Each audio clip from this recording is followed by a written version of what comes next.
Hey guys, and welcome back to the channel 1-2-Step. In this tutorial, we're gonna look at how to make your OBS quality better. Now let us begin. Do note that I have already installed the application. In case you have not, do it right now. Now let us simply look at how to make the OBS quality better. Well, it's quite easy. There are a few things that you can do. Initially, just go to settings right here at the bottom right. Once you do, as you can see, there are lots of options. From here, let's go to video for once. Click on this video button right here, and from these settings, simply put the base to 1920, also the output resolution to this as well. Do make sure that your common FPS value is 60.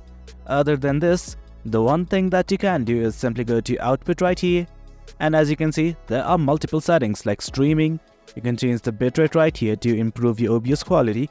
Scrolling down, right now as you can see, I am in the advanced mode of output. From here, I'm just gonna go to recording. Now from here, as you can see, here is this recording section as well.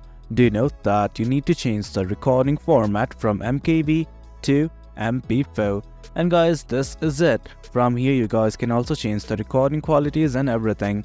And guys, that's about it. That is how you make your OBS quality better. Hope you guys found this video informative, and for more content like this, do remember to hit like, share and subscribe. Your support fuels us. Until next time, thank you.